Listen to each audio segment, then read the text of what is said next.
पासून काही मंडळी मराठवाडा साहित्य परिषदेच्या या निवडणुकीमध्ये सातत्याने ती मंडळी तिथे येते आणि हा कुठंतरी बदल झाला पाहिजे अशी एक भावना सर्वसामान्य सभासदांच्या मनामध्ये आहे, ही सहजतेने त्याच्यातून जाणून आलेली आहे.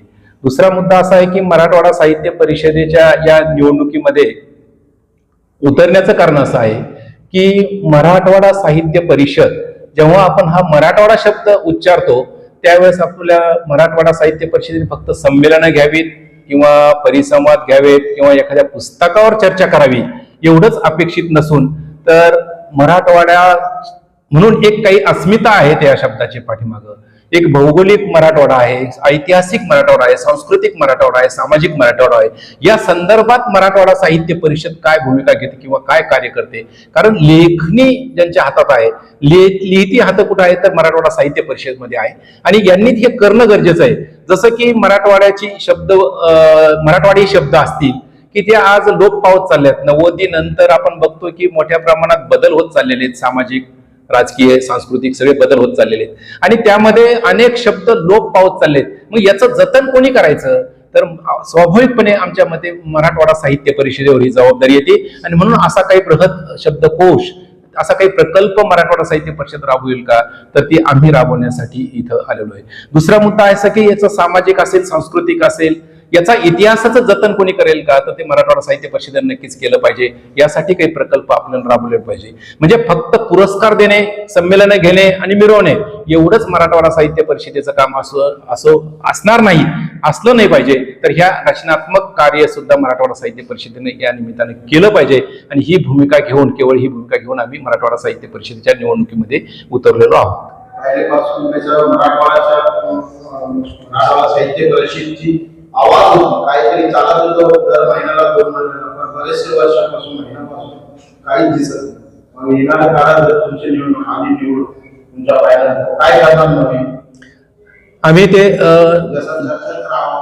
मराठवाडा साहित्य परिषद सध्या असं वाटतं आहेच नाही मराठवाडा परिषद. नाही, आहेच नाही असं नाही आहे, पण ठराविक एक वर्तुळ आहे, त्याच्या अंतर्गतच हे सगळे उपक्रम चालतात. उपक्रम चालतात का, तर नक्कीच चालतात. प्रत्येक महिन्याला उपक्रम होतो, पण एक ठराविक लोक आहेत त्यांनाच पुन्हा पुन्हा बोलवलं जातं. म्हणजे मराठवाडा परिषदेचे एखादा कार्यक्रम असेल तर प्रेक्षकही तेच, कार्यक्रम घेणारे तेच, एक ठराविक वर्तुळ आहे, याच्या बाहेर हे कोणी जात नाहीत. ज्यांना मराठी साहित्या संदर्भात किंवा मराठवाडा साहित्य परिषदे संदर्भात आस्था आहे यांच्यापर्यंत हे उपक्रमच जात नाहीत, त्यांना सामावून घेतल्याच जात नाही. अशी अनेक सभासदांची किंवा जाणकार साहित्यिकांची ओरड आहे आणि ही ओरड दूर व्हावी. आम्हाला असं वाटतं की मराठवाडा साहित्य परिषद ही सर्वांची व्हावी, सामान्यांची व्हावी, प्रत्येकाला तिथं संधी मिळावी आणि म्हणून ते तिथं यावेत याचं प्रतिनिधित्व करण्यासाठी आम्ही इथं आलेलो आहोत. फक्त सिनियर सिटीजनच युवा दिसत फक्त जेव्हा आम्ही कार्यक्रम कव्हर करायला नाही, म्हणून मराठवाडा साहित्य परिषदेमध्ये अगदी तुमचं म्हणणं त्याच्याशी मी सहमत आहे. तेच होतंय म्हणून म्हणलं की एका ठराविक वर्तुळाशी ही संबंधित आहे.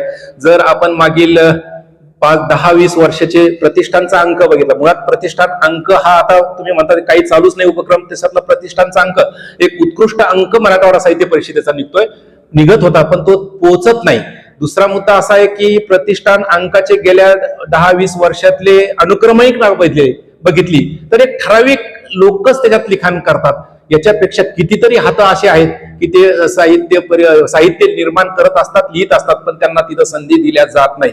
खरं म्हणजे मराठवाडा साहित्य परिषद ही मुठभरांची नाही, तर ही संपूर्ण मराठवाड्यातील सभासदांची असावी, ही भूमिका आमची त्याच्या पाठीमागे आहे.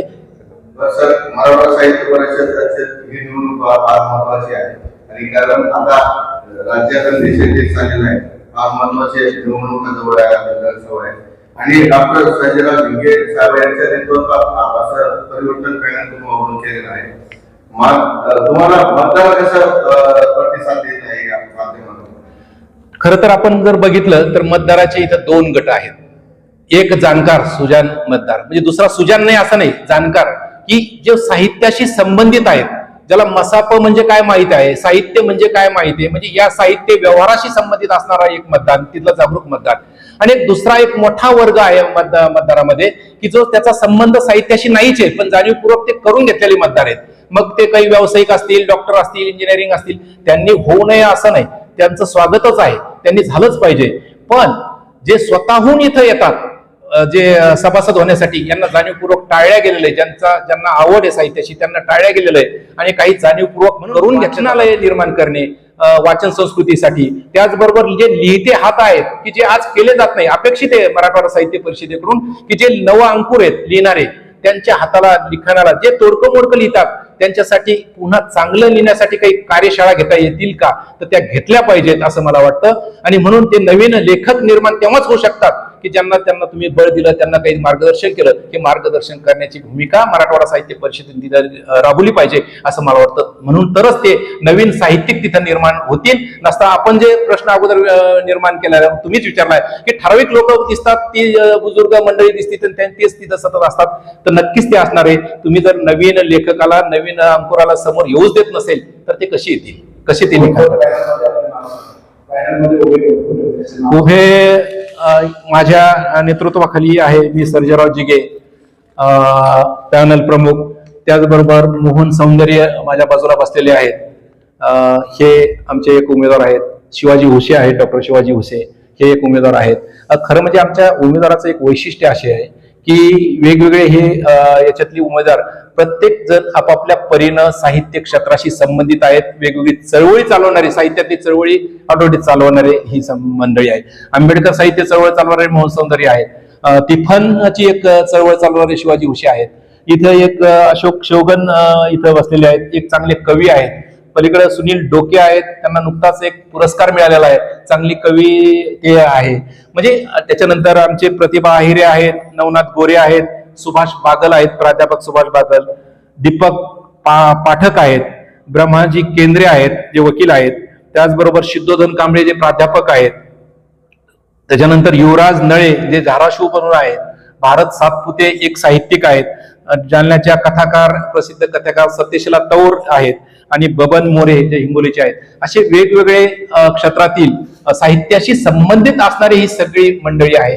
ही आमच्या एक जमेची बाजू आहे. याच्यात बिगर साहित्यिक असा उमेदवार आमच्याकडे नाहीये. सर्वात प्रथम मी मतदारांना एक असं आवाहन करतो की ही निवडणूक आहे आणि लोकशाहीमध्ये आपण वावरतो आहोत. निवडणूक ही लोकशाही पद्धतीने व्हावी. कोणीही कोऱ्या मतपत्रिकेचा आग्रह धरतात. अनेक जण कोऱ्या मतपत्रिका आमच्याकडे द्या. एक पॅनल प्रमुख, मीही ती मागणार नाही कोरी मतपत्रिका. कोऱ्या मतपत्रिका कुणीही देऊ नये असा मी मतदारांना आवाहन करतो. दुसरा मुद्दा असा आहे की मतपत्रिकेमध्ये सुद्धा अनेक त्रुट्या आहेत. त्याच्यात एक विधान केलेलं आहे, एक लिहिलेलं आहे, सूचना ज्या दिलेल्या आहेत मतपत्रिकेमध्ये, त्याच्यात लिहिलं आहे की मतपत्रिका योग्य पद्धतीनं हस्तांतरित करावी. मग ही योग्य पद्धत हस्तांतरित करण्याची कोणती असू शकते? मला असं वाटतं की त्याच्यात असं असायला पाहिजे होतं की तुम्ही स्वतः येऊन त्या डब्यात टाका. जे काही बॉक्स आहे निवडणुकी मतपत्रिकेचा जो बॉक्स आपण सील बंद केलेला आहे त्याच्यात टाकावी, किंवा पोस्टानच ती परत करावी, ते असायला पाहिजे होतं. पण हस्तांतरित करावी म्हणजे कोणाच्या तरी ती हातात द्यावी असा त्याला अर्थ घ्यायचा होता का, हा एक प्रश्न आहे आणि तो चुकीचा आहे असं मला वाटतं.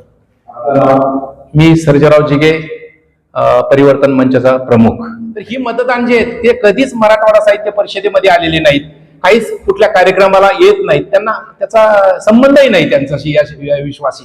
आणि मग असे नोंदून घेतलेले ते फक्त मतदानाच्या हेतूपोटीच, म्हणजे ह्या सत्तेच्या हेतूपोटीच नोंदून घेतलेले आहेत. आणि जे मतदार आहेत, जे जाणकार मतदार आहेत, याच्यातले 70 ते 80% मतदार परिवर्तन मंचाच्या बाजूने आहेत, हे आपल्याला सहजतेने लक्षात येईल. तर संबंधित जे मतदार आहेत तुमचे सोबतले, तुम्ही सगळं पॅनल निवडल्यानंतर तुम्ही 100% निवडल्यानंतर जे राहिलेले काम आहे, काय तुमच्यामध्ये कामं राहिलेले मागं हे काय तुम्ही काम करणार आहे? सर्वात महत्वाचं असं आहे की सगळ्यात पहिल्यांदा जी मतदान प्रक्रिया जी चाललेली आहे, निवडणूक प्रक्रिया, हिच्यावर आमचा आक्षेप आहे, ती बदलण्याचे आम्ही परिपूर्ण प्रयत्न करणार आहोत. का तर ही कालबाह्य झालेली प्रक्रिया आहे. आज आपण कोणत्या युगात वावरतो? आजही आपण पोस्टानं मतपत्रिका पाठवतोय आणि पोस्टानंच त्या वापस याव्यात असं याला 1 महिन्याचा जवळपास 28 दिवसाचा कालावधी दिलेला आहे. याच्यामध्ये अनेक गडबडी होऊ शकतात, हे सहजतेने लक्षात येत आहे. त्या नावावर पत्रिका गेली त्याच्या हातातच पडेल का? नाही पडली तर दुसऱ्याच्याच हातात पडली, त्यांनीच ती टिक मार्क करून वापस पाठवली तर काय? याचे हे काय असू शकतात? म्हणजे अशा अनेक गोष्टी आहेत. मग ही बदलणार आम्ही जिल्हानिहाय किंवा शाखानिहाय किंवा एक ठराविक जे काही निकष असतील, 100 मतदार जिथं असतील तिथं एक बूथ देण्याचा प्रयत्न करणार आहोत आणि निपक्षपातीपणे मतदान एकाच दिवशी घेण्याचा एक पहिला अजेंडा आमचा असणार आहे. त्या पद्धतीने आम्ही ते करणार आहोत. एक दुसरा मुद्दा असा आहे की मी अगोदर जे बोललो की मराठवाडा साहित्य परिषदेचं फक्त संमेलन गेले पुरस्कार देणे एवढं मर्यादित काम असू नये. तिने रचनात्मक विधायक कामं सुद्धा त्यांनी केलेली पाहिजेत की मग हे सगळे प्रकल्प तिथं राबवले पाहिजेत. ग्रंथालय उभारी केले पाहिजेत. ठिकठिकाणी जिथं शाखा आहेत तिथं आपले ग्रंथालय, तिथं सुसज्ज ग्रंथालय त्यांनी उभा केले पाहिजेत की जेणेकरून वाचन संस्कृतीला बळ मिळेल. मराठवाडा भर वाचन संस्कृती रुजवण्याचं काम कोणी केलं पाहिजे तर ते मराठवाडा साहित्य परिषदेने